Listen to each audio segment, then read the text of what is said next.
kebaikan-Mu, buat penyertaan-Mu, dan Tuhan selalu ada bersama kami. Sebentar Tuhan, kami mau mendengar akan firman-Mu. Bahkan kami percaya setiap kami mau membuka hati, dan biar setiap hati kami menjadi tanah yang subur, agar firman-Mu yang masuk, yang disampaikan oleh hamba-Mu Tuhan, itu menjadi tumbuh dan berbuah-buah di dalam kehidupan kami, sehingga hidup kami menjadi berkat, dan hidup kami boleh dinikmati dan menjadi kesukaan bagi Tuhan. Terima kasih Bapa yang baik, di dalam nama Yesus yang siap diberkati dengan firman Tuhan. Bersama-sama katakan amin. Kami persilakan pada Pastor Ezra. Halo semuanya, selamat siang. Shalom. Senang sekali bisa ada bersama dengan Anda semua di tempat ini. Thank you, nggak lupa saya mengucapkan buat Ibu Lili Sulistyo dan juga semua leaders di Persekutuan Doa Immanuel ini yang memberikan saya kesempatan untuk bisa membagikan pesan firman Tuhan. Satu hal saya tahu, Anda adalah orang yang sangat diberkati dari cara saudara bernyanyi, dari cara saudara menyembah, berdoa.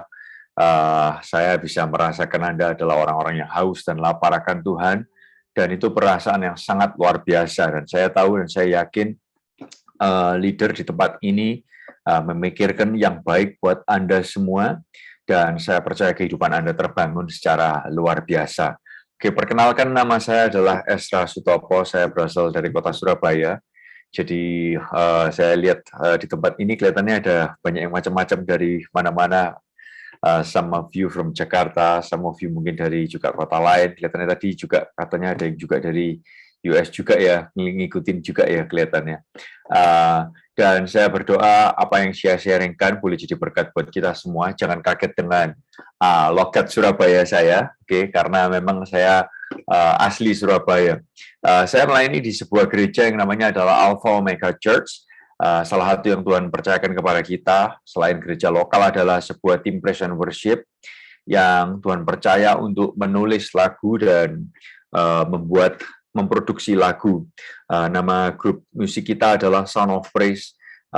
Kalau saudara pernah tahu lagu-lagu seperti Aku Diberkati, Satu-satunya yang kuandalkan, Segala Perkara, apalagi ya, Tuhan adalah terangku, Benteng Hidupku, itu adalah beberapa lagu yang Tuhan titipkan kepada kita.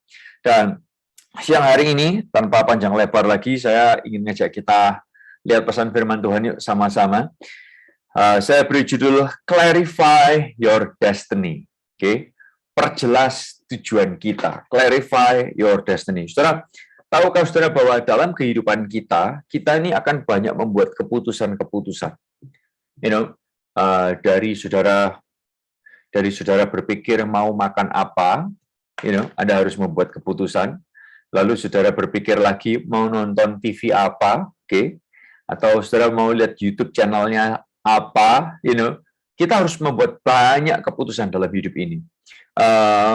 Kalau saudara mau pergi liburan kemana, dengan siapa, so ada begitu banyak sekali keputusan harus kita ambil. Nah, pernahkah saudara ketahui bahwa untuk dapat membuat keputusan dengan bijak, itu dibutuhkan sekali ini, saudara, kejelasan dalam hidup. Perlu clarity dalam kehidupan ini. Karena gini, tanpa kejelasan, kita tidak akan dapat membuat keputusan dengan bijak. Tanpa kejelasan, kita tidak akan dapat membuat keputusan dengan bijak. Tapi sebaliknya, kejelasan itu akan memudahkan kita membuat keputusan dengan bijak. Nah, saya ingin memulainya dengan sebuah cerita, sebuah gambaran buat saudara, supaya saudara nangkep apa yang saya bahas. Suatu ketika, saya ini dulu sempat main sepeda motor, saudara, dan saya suka naik sepeda motor sebenarnya dari kecil. Lalu kemudian saya nggak pernah naik motor sampai gede. Lalu kemudian pada suatu kesempatan saya sempat punya motor, lalu kemudian udah nggak lagi sih sekarang. Nah, tapi suatu ketika kita lagi jalan naik motor, ini yang saya alami. Saya pergi sampai waktu itu agak pagi ya, subuh ya, jam 4, jam 5 pagi. Lalu kemudian mendekati jam 5 ke jam 6 di daerah yang sangat tinggi. Lalu kemudian daerah tersebut itu banyak sekali kabutnya. Saudara bisa bayangkan ya, banyak sekali kabutnya. Nah, apa yang saya lihat di depan saya adalah lewat apa yang kelihatan dari kaca helm tersebut. Bisa diikutin, saudara ya? Nah, ketika kabut itu banyak sekali, lalu kemudian ini yang terjadi. Air itu nempel di kaca helm saya. Nempel di kaca helm saya, sehingga susah banget untuk ngelihat. Saya nggak bisa ngelihat motor di depan saya nggak bisa ngelihat apakah ini tikungan atau jalan lurus kalau saya di depan. Saya susah sekali untuk melihat bahkan apa yang ada di speedometer saya. Ukuran tangki bensin dan lain sebagainya. Susah sekali. Nah, apa yang akhirnya saya lakukan? Saya angkat tangan saya lap ini, visornya helm, kacanya helm. Meskipun dia bisa hilang, tapi ada bekas-bekas bercak-bercak yang membuat mata saya ini nggak nyaman banget untuk melihat. Masih ada bekas-bekas airnya, dan bisa membuat mata ini capek sekali. Nah, saudara-saudara yang kasih Tuhan, dan akhirnya kadang ada momennya harus saya buka kacanya supaya saya bisa melihat dengan jelas. Nah, waktu saya buka kacanya, kadang juga, saudara, kacamata saya yang basah. Aduh, tambah susah lagi, saudara. Nah, saudara, kenapa saya ceritakan hal ini kepada saudara-saudara sekalian di awal dari pembahasan kita? Karena tahukah saudara bahwa ternyata kalau kita tidak punya clarity, tidak punya pandangan yang jelas dalam kehidupan, itu bahaya banget. Saudara tidak tahu tangki bensin saudara tidak tahu temperatur kendaraan saudara, istilahnya saudara tidak tahu kondisi saudara secara pribadi, level emosi saudara, level spiritual saudara, demikian juga saudara nggak tahu direction di depan. Saudara bisa kehilangan direction di depan.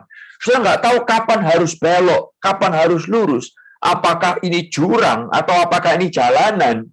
Karena ketika semuanya fogging, ketika semuanya cloudy, ini bahaya sekali. Nah, saudara, dalam kehidupan kita itu juga hal yang sama seperti itu.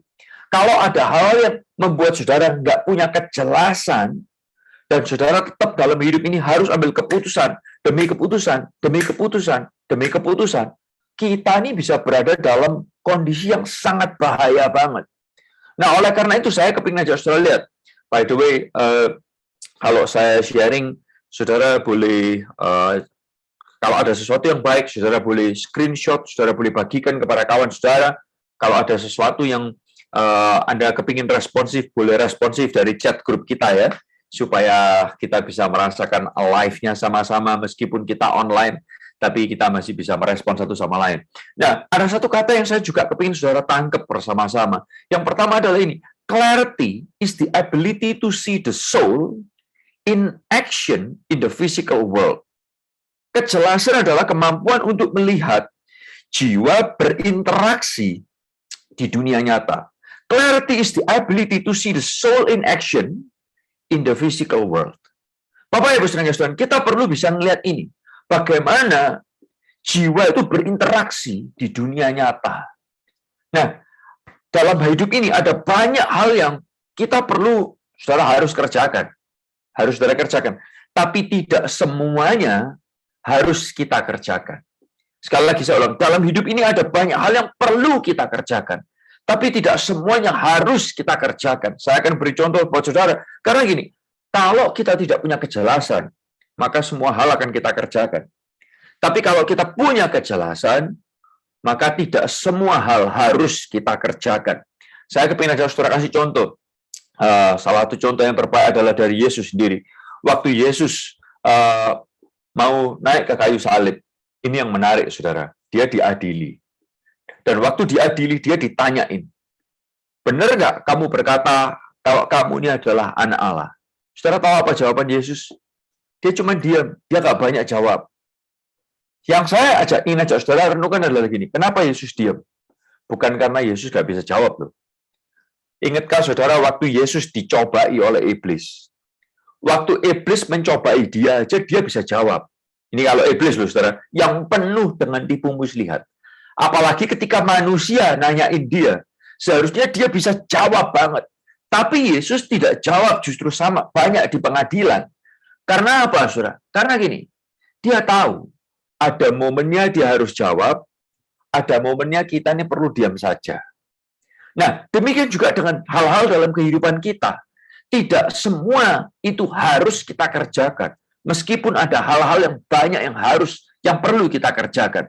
Nah, oleh karena itu kita perlu punya ini, saudara. Kenapa Yesus bisa melakukan itu? Karena gini, dia punya kejelasan tujuan. Dia punya clarity tentang destiny-nya. Dia tahu kenapa dia ada di dunia ini, tujuannya buat apa dia tahu. Oleh karena itu tidak semua pertanyaan akan dia jawab. Why? Because he understand, because he know kenapa dia ada di bumi itu. Nah, saya kepingin ngajak saudara bersama-sama. Demikian juga kita perlu tahu bahwa gini, Yeremia 29, ayat ini mungkin ayat yang terkenal sekali buat saudara. Sering kali orang baca bersama-sama, dan saya kepingin ajak kita juga baca ayat ini bersama-sama, Yeremia 29, ayat yang ke-11 dari terjemahan Sheila Bair. Ayat itu berkata ini, saudara. Karena aku tahu rancangan-rancangan apa yang kubuat mengenai kamu. Demikianlah firman Allah, yaitu rancangan kesejahteraan, bukan malapetaka, untuk mengaruniakan kepadamu masa depan dan harapan. Masa depan dan harapan. Ini Tuhan itu punya rencana buat saudara. Dia punya destiny buat saudara. Oleh karena itu, izinkan saya ajak saudara lihat bersama-sama. Kita perlu ini, saudara. Clarify your purpose. Clarify your purpose. What is the why behind everything you do? When we know this in life or design it is very empowering and the path is clear. Istilahnya gini, saudara. Perjelas tujuan Anda. Apa alasan ketika Anda melakukan apa yang saudara lakukan? Ketika kita tahu ini, itu akan sangat memperkuat dan jalannya itu bakal jelas. Ini memperkuat dan jalannya akan jelas. Seperti yang tadi saya gambarkan, waktu saya naik sepeda motor, di kacanya itu semuanya jadi blurry, jalannya nggak jelas. Dan itu bahaya. Tapi ketika pandangannya jelas, saya harus stop sepeda motor itu, saya harus ambil kain lap, saya harus tunggu embunnya minggir, baru saya jalan lagi. Why? Supaya jalannya jelas. Jalannya jelas. Nah, hari ini saya berharap kita semua boleh ambil momen, beberapa menit ke depan ini, kita boleh ambil momen untuk clarify our destiny, untuk memperjelas, seperti kita berhenti di sebuah kendaraan, untuk membersihkan kacanya, supaya pandangan saudara itu jelas. Nah, pertanyaannya adalah gini, Ezra, bagaimana kamu tahu tujuan hidupku? Kita ini kan, saya bisa melihat di sini yang kumpul ini usianya banyak beda-beda. Ada yang pria, ada yang wanita juga, gendernya berbeda. Ada juga yang usianya tua, lanjut usianya emas. Ada yang usianya perak atau tembaga, istilahnya gitu mungkin, saudara. Ada yang mungkin 60 and above, Ada yang mungkin di bawah 40 tahun. Tapi masa kita bisa punya tujuan yang sama, Ezra? Izinkan saya berkata, kita mungkin bisa punya misi yang berbeda-beda. Tapi izinkan saya berkata bahwa kita ini sebetulnya punya tujuan yang sama. Beberapa tujuan di antara kita yang sama, yang perlu kita pegang, beberapa, perhatikan ini baik-baik ya. Mungkin ini bukan hal yang baru buat saudara, tapi seringkali tujuan itu perlu diulang. Kita kalau mau pergi kemana, tempatnya jauh, kadang anggota keluarga kita atau anak kita bisa nanya, kita nih mau pergi kemana sih? Kita nih yakin mau ke sana. Kita pasti masih ke sana, apalagi kalau tempatnya jauh, saudara. Nah, saya kepingin saudara lihat beberapa hal. Saudara mungkin bukan hal yang baru, tapi pengulangan adalah pewahyuan yang selalu saya tangkap. Apa destiny yang sama antara kita semua, pria, wanita, lanjut usia produktif, atau mungkin usia muda? Ini yang pertama. Kita semua punya destiny adalah ini. Perhatikan ini baik-baik. Hidup kekal di sorga. Saya nggak tahu dengan saudara, yes apa enggak. Tapi hidup kekal di sorga, itu saya doain, itu adalah destiny kita semua bersama. Kalau setuju dengan saya, boleh tulis yes atau amin di kolom komentar saudara masing-masing. Yes. Oke, nah saya tahu mungkin sebagian orang berkata gini, saya pernah ketemu dengan orang yang berkata, kalau aku nggak masuk surga nggak apa-apa, gua masuk neraka, I'm fine.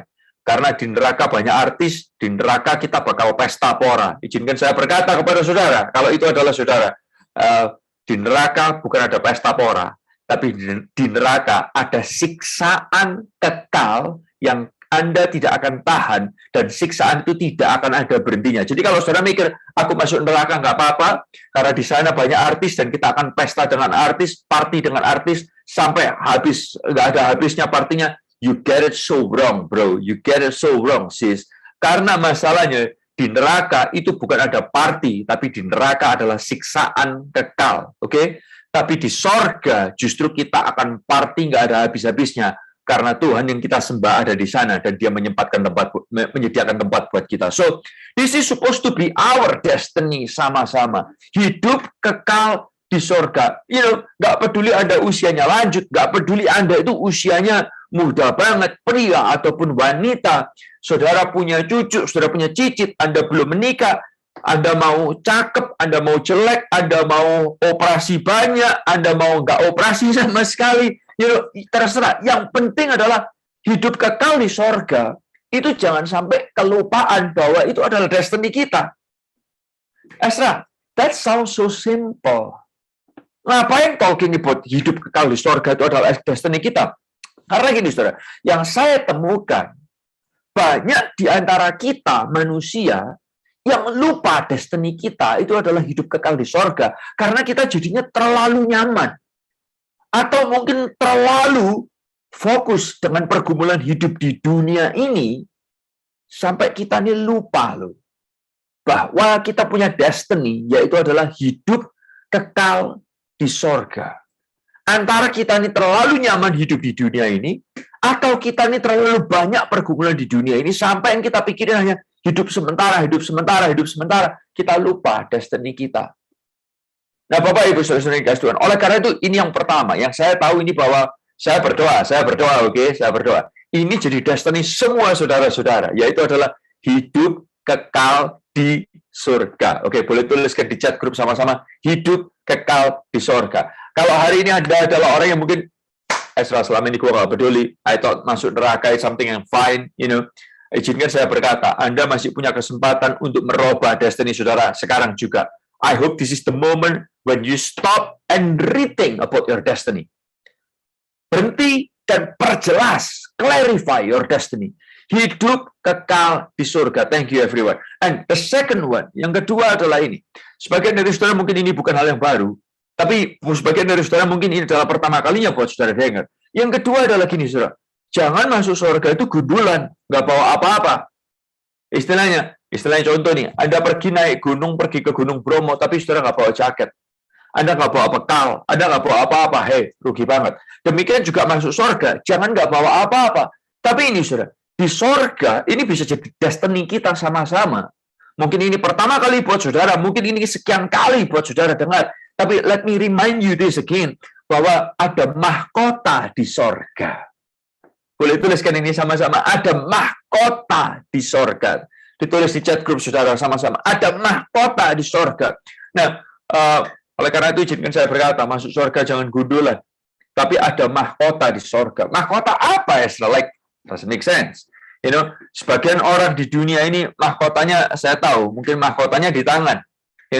Jam tangan Rolex ada mahkotanya. Mahkotanya mungkin submarine, GMT, Yachtmaster, whatever, you name it. Tapi mahkota di surga yang Tuhan sediakan adalah ada 5 mahkota. Yang pertama adalah mahkota gini, saudara, dengerin. Yang pertama adalah yang disebut dengan mahkota kehidupan.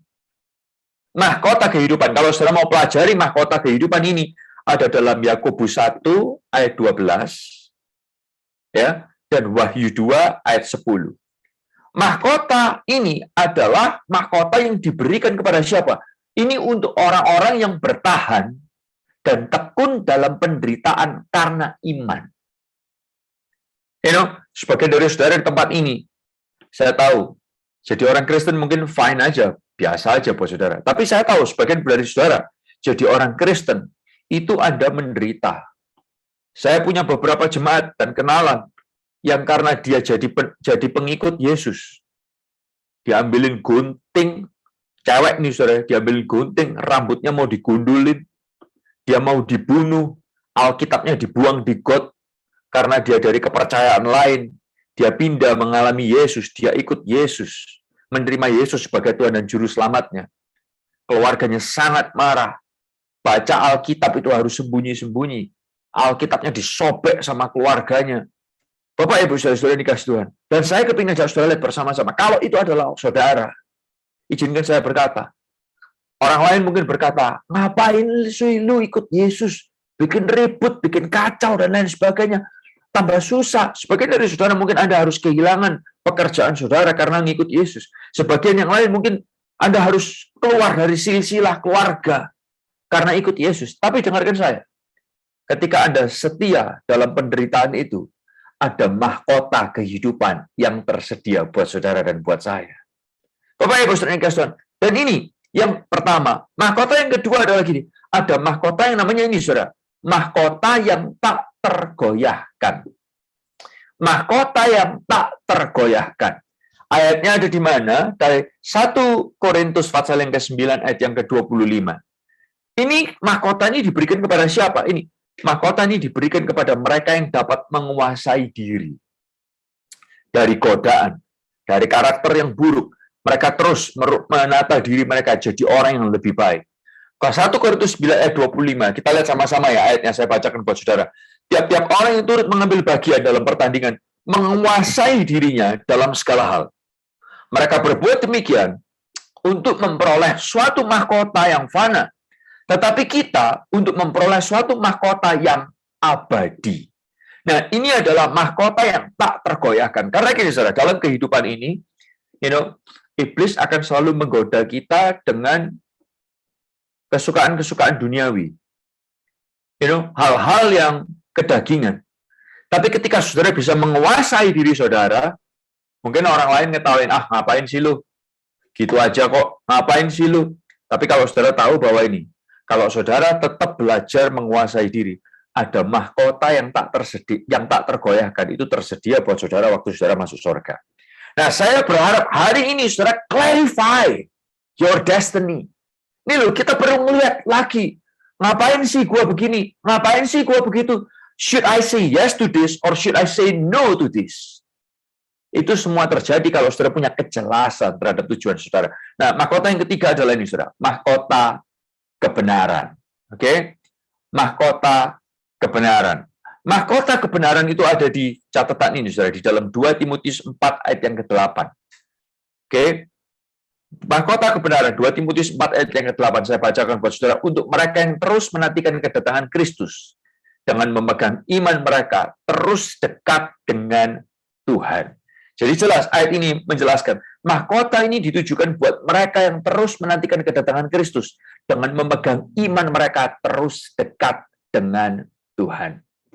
Bapak Ibu Saudara yang kasih Tuhan, saya tahu juga beberapa orang yang saya pernah jumpain ceritanya bermacam-macam, karena gereja yang saya layani adalah gereja untuk orang berdosa. Saya mendengarkan begitu banyak macam cerita orang-orang yang, kehidupannya juga menarik sekali. Some of them, mereka meninggalkan iman mereka. Dulunya ikut Tuhan, dulunya melayani. Tapi karena urusan ekonomi, karena urusan status, karena urusan whatever, mereka meninggalkan iman mereka. Sedih sekali. Tapi buat yang lain, meskipun urusan ekonomi mereka nggak bisa baik, mereka ditawarin untuk meninggalkan Tuhan mereka dengan tawaran status ekonomi atau status sosial jadi lebih baik. Dengarkan saya baik-baik. Sebagian dari mereka tetap mengorbankan entah apapun demi untuk ini, saudara, untuk tetap mengerti kasih Tuhan itu besar buat aku, anugerahnya besar, dan dia tetap berpegang pada kasih Tuhan yang tidak ada batasnya. Itu ada mahkota yang tersedia buat saudara. Mahkota kebenaran. Nah, yang keempat adalah ini, saudara. Mahkota kemuliaan. Ini adalah yang keempat. Mahkota kemuliaan. Didapat dari 1 Petrus pasal yang ke-5 ayat yang keempat.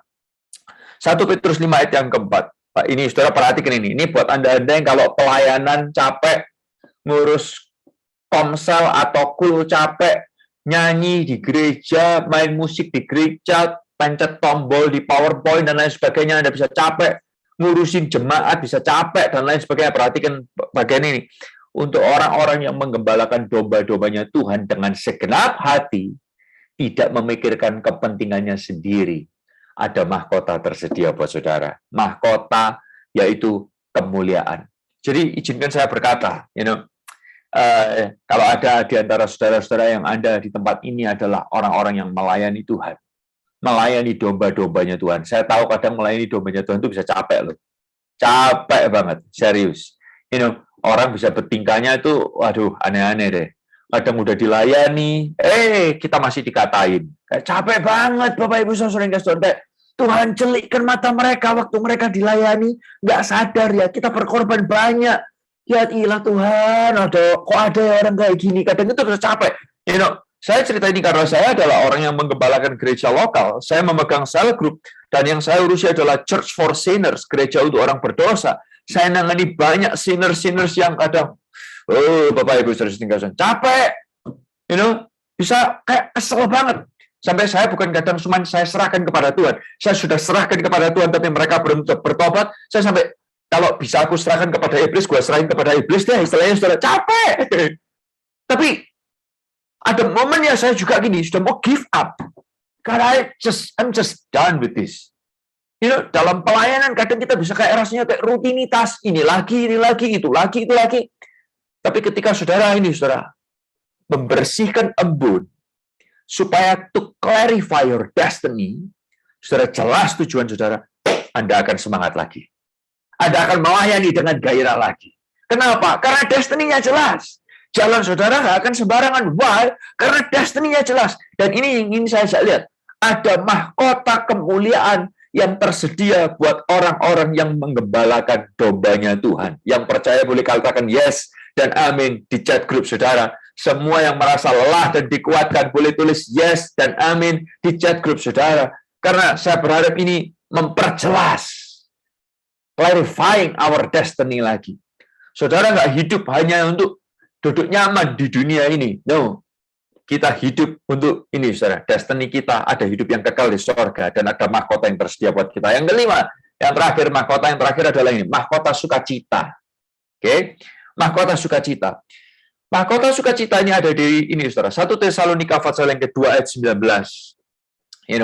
Dan juga Filipi 4 ayat yang ke-1. Saudara bisa baca itu sendiri. Dan mahkota ini ditujukan buat orang-orang yang ini, saudara, yang terus ajain teman-temannya, entah keluarganya, dari nggak kenal Tuhan, jadi kenal Tuhan secara pribadi. Oke, bahasa gerejanya memenangkan jiwa. Buat orang-orang yang suka ajak-ajakin teman-temannya, keluarganya, dari gak kenal Tuhan, sampai jadi kenal Tuhan secara pribadi, sampai bisa melayani di gereja, sampai bisa, Bapak Ibu sering Tuhan, dari gak tahu ada Tuhan yang ngampunin dosa, sampai ngerti ada Tuhan yang ngampunin dosa, dari mereka yang seharusnya ngelihat neraka, sekarang mereka bisa lihat sorga, itu jadi tujuan mereka. Dengarkan saya baik-baik. Ini saudara, ada mahkota yang tersedia buat saudara.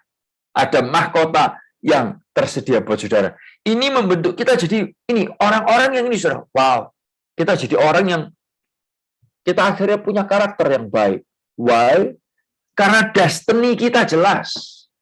Destiny kita itu clear. Nah, Bapak ya, saudara, yang menarik adalah gini.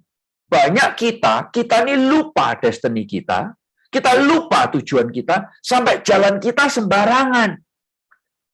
Yang saya lebih serem lagi di dunia kita zaman sekarang, guys, semua boleh perhatikan saya, banyak orang yang gini, kalau kerjaan susah, stresnya luar biasa. Panik. Saudara, saya ngerti apa artinya duit susah. Saya juga ngerti. Saya juga bisa bingung.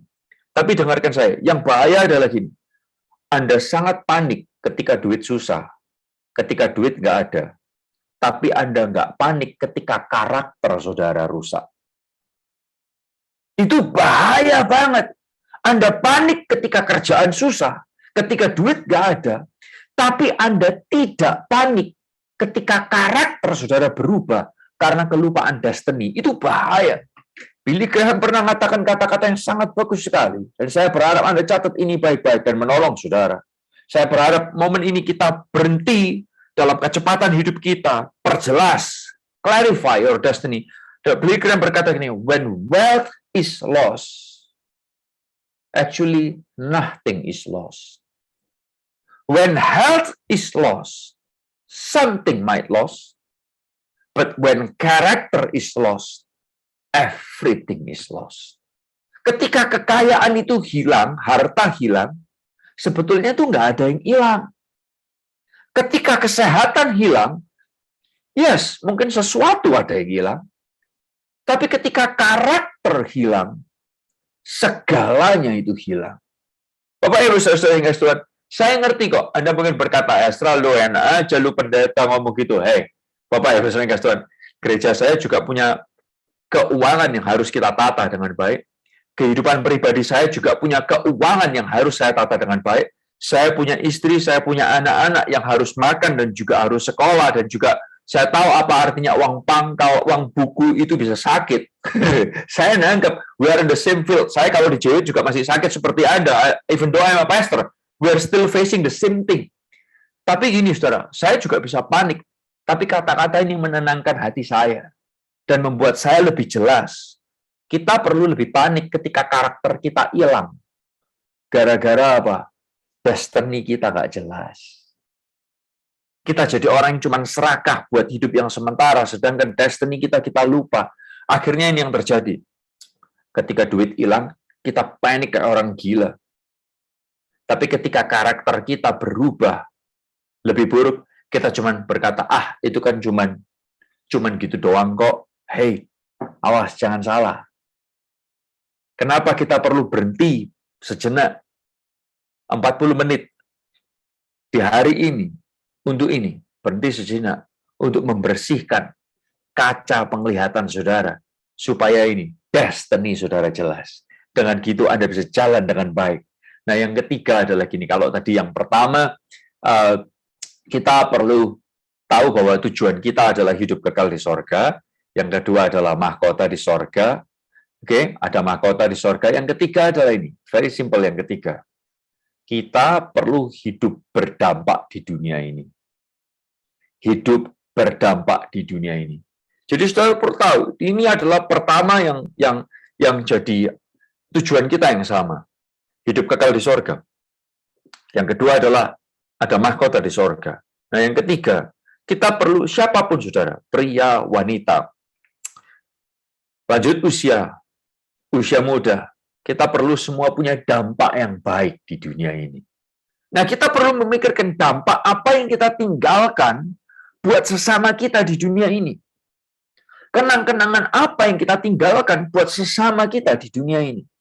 Terhadap keluarga kita, terhadap kawan-kawan kita, terhadap pasangan kita, terhadap anak-anak kita, terhadap orang tua kita, terhadap menantu, terhadap mertua. Kenangan apa yang kita tinggalkan sama mereka semua? Amsal 22 ayat yang ke-1 dari terjemahan Shalaber ayat itu berkata gini, saudara. Nama baik patut lebih dipilih daripada banyak harta. Dihargai orang lebih baik daripada perak dan emas. Kenapa penulis Amsal menuliskan hal ini? Karena gini, saudara. Banyak orang lebih ngejar prestasi, lebih ngejar kebutuhannya, tapi dia nggak peduli nama baiknya kayak gimana. You know, I met some people yang berkata seperti ini. Gua kalau mati, gua nggak apa-apa kok. Gua ninggalin beberapa duit buat anak-anak, udahan. Tapi hidupnya kacau banget. Yang saya katakan kepada dia adalah gini, bro, sis, kamu mungkin bisa ninggalin duit buat anakmu, warisan buat anakmu.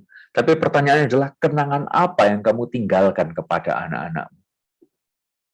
Gaya hidup apa yang kamu tinggalkan kepada mereka? Saudara, cara berpikirnya udah kebalik banget. Karena apa? Karena ini, kacanya penuh dengan embun. Sampai dia tidak bisa melihat destiny kehidupan dengan jelas. Entah karena terlalu nyaman, atau terlalu banyak tantangan, itu memberikan kita air banyak di pandangan kita sampai kita nggak bisa lihat. Tapi di momen saya ngobrol begitu sama dia, saya kasih tahu, kamu tahu nggak, anak lu lebih butuh contoh teladan gaya hidup dari kamu lebih daripada harta yang lu tinggalin buat dia.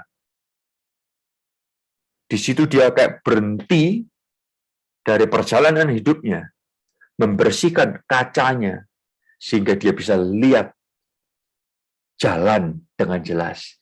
Dia bisa lihat tujuan dengan jelas. Dan dia ambil momen pause dalam kehidupannya. Di situ teman saya ini mulai mikir lagi, wow, iya ya, percuma gue ninggalin duit banyak kalau karakter rusak yang gue tinggalin kepada dia, kepada anak-anakku. Berantakan hidupnya, yes. Saudara, hari ini saya kepingin ngajak saudara lihat ini sama-sama. Banyak orang prioritasnya salah, banyak orang jalannya salah, karena apa? Karena ini, karena tidak memiliki kejelasan, sehingga banyak ambil keputusan yang salah. Sebuah kata-kata yang baik yang saya berharap saudara bisa tangkap. It is a lack of clarity that create chaos and frustration. Those emotions are poison to any living goal. Catat ini baik-baik. Kurangnya kejelasan menimbulkan kekacauan dan frustrasi. Perasaan seperti itu adalah racun bagi setiap tujuan hidup. Kurangnya kejelasan menimbulkan kekacauan dan frustrasi. Perasaan seperti ini adalah racun bagi setiap tujuan hidup. Saudara, kenapa saya cerita ini dari tadi awal? Karena gitu, banyak kita jalan dalam kehidupan ini, entah terlalu nyaman, entah terlalu banyak pergumulan, sampai kaca kita itu penuh dengan tantangan dan kenyamanan ini. Sampai kita nggak bisa lihat tujuan dengan jelas.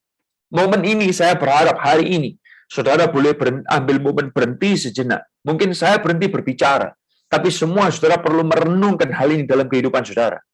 Clarity dalam kehidupan saudara. Ambil keputusan yang perlu kita pikirkan. Apakah yang kita lakukan ini dalam hidup ini berdampak baik untuk hidup yang sementara ini, buat orang di sekitarku, dan juga di kehidupan kekal. Apakah ini berdampak baik untuk sesama sementara aku hidup di dunia ini? Saudara, kalau saudara bisa memikirkan hal ini, izinkan saya berkata, Tuhan sedang membersihkan kaca pandangan saudara, sehingga saudara bisa jalan ke depan dengan kejelasan, dengan kepastian. Bapak, Ibu, saudara yang dikasihi Tuhan, sebagai orang yang melayani Tuhan sekalipun, saya kadang bisa merasa, saya bisa mempertanyakan, Tuhan, strategi ini dalam pelayanan, move ini dalam pelayanan, move itu dalam pelayanan, perlu nggak sih? Tuhan, ketika kami bergerak ini, mengeluarkan energi dan juga tenaga, pikiran, semua kita keluarkan buat hal ini, perlu nggak sih? Apakah ini hanya untuk ketenaran kita atau untuk kemuliaan nama Tuhan? Apakah ini hanya bikin capek semua orang? Ataukah ini akan menjamah kehidupan banyak orang? Dan ketika saya ambil momen untuk berhenti, dan ini saudara, memperjelas lagi destiny kita.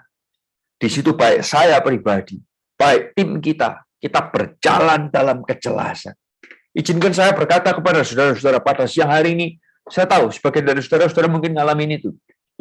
Anda mungkin diketawai, Anda mungkin diremehkan oleh orang lain, mungkin keluarga saudara, mungkin kawan saudara. Ngapain sih lu ikut Yesus minggu-minggu ibadah? Lu tahu nggak sih, kita bisa hiking, kita bisa jalan pagi, kita bisa sepedaan, kita bisa just go for holiday. Sunday is the fun day, but you serving God, pelayanan. You pergi ke gereja, aduh udah capek-capek kerja, pulang masih ngurusin komsel, ngurusin ngurusin pemuritan, bla bla bla. Bapak Ibu saudara dikasih Tuhan, kalau Anda nggak jelas why you do it, saudara akan capek dan Anda akan membuat keputusan yang salah. Tapi kalau your destiny itu jelas, kalau Anda memperjelas destiny saudara dengan jelas, you clarify, Anda memperjelas destiny saudara, izinkan saya berkata satu hal ini. Anda akan tahu kenapa Anda melakukannya. Kalau tujuan kita adalah hidup kekal di sorga, kalau tujuan kita adalah ada mahkota yang tersedia buat kita, tujuan kita adalah berdampak di dunia ini, maka saudara akan bisa mengambil setiap keputusan dengan bijak. Karena destiny saudara jelas. Anda punya kejelasan tentang tujuan saudara. Saya berdoa, semua kita, siapapun saudara, ketika saudara jalan dalam hidup ini, dengan banyak embun, bersihkan, biar Tuhan bicara lagi dalam kehidupan saudara. Aku punya rancangan dalam kehidupanmu. Yeremia 29 itu berkata, rancangan yang kubuat buat kamu adalah rancangan kesejahteraan, bukan malapetaka, untuk mengaruniakan kepadamu masa depan dan harapan. Anda melayani, Anda terlibat, Anda ikut Tuhan, mungkin kelihatannya susah, banyak pergumulannya. Tapi rancangan Tuhan itu adalah rancangan kesejahteraan, bukan malapetaka. Kita berdoa sama-sama yuk. Tuhan Yesus, Tuhan yang baik, kami berdoa siapapun kami di tempat ini. Dengan mungkin banyaknya pergumulan, atau mungkin banyaknya jawaban doa, susahnya hidup ataupun kenyamanan hidup, hamba-Mu berdoa di dalam nama Tuhan Yesus. Siang hari ini buat kami selik untuk membersihkan pandangan kami, supaya kami punya kejelasan atas tujuan hidup kami. Kami bukan hidup hanya untuk nyaman di dunia ini. Kami bukan hidup hanya untuk menyelesaikan pergumulan di dunia ini. Tapi kami hidup karena ada kehidupan di sorga nanti yang Engkau sediakan buat kami. Ada mahkota di sorga buat kami. Dan kami hidup untuk berdampak baik di dunia ini. Karena ada nama Yesus di dalam kami. Kami tahu Tuhan, bicarakan hal ini buat kami semua. Hamba-Mu berdoa kalau ada teman-teman yang merasa lelah untuk terus mempertahankan iman. Hamba-Mu berdoa di dalam nama Tuhan Yesus. Hembusi mereka dengan nafas hembusan-Mu yang dari sorga, supaya kami boleh mengalami kekuatan baru. Kalau ada di antara kami yang kami mungkin bisa merasa lelah melayani Tuhan, entah mungkin di pelayanan apapun itu, ingatkan kami Tuhan, ketika kami masuk sorga, ada mahkota yang tersedia buat orang-orang yang menggembalakan domba-dombanya Tuhan dengan segenap hati. Mungkin sebagian kami mau berhenti, kami mau menyerah, kami mau quit. Tapi hamba-Mu berdoa di dalam nama Tuhan Yesus. Di dalam nama Tuhan Yesus. Hari ini, biar ada hembusan nafas yang baru dari Tuhan. Kami tahu tujuan kami ada mahkota yang Tuhan sediakan. Kami boleh melayani Tuhan, melayani jemaat Tuhan, melayani domba-dombanya Tuhan dengan semangat yang baru. Karena kami tahu ada banyak hidup yang diubahkan lewat pelayanan kami. Ada banyak orang yang dipindahkan dari neraka kepada sorga karena pelayanan yang Tuhan titipkan kepada kami. Terima kasih ya Tuhan, kami berdoa lewat hidup kami, nama-Mu dipermuliakan. Teman-teman di sekitar kami boleh mengalami dampak yang baik lewat kehidupan kami. Karena kami ada untuk membawa harum satu nama Yesus dimuliakan lewat kehidupan kami. Terima kasih ya Tuhan, di dalam nama Tuhan Yesus kami berdoa dan mengucap syukur. Haleluya. Amin. Amin.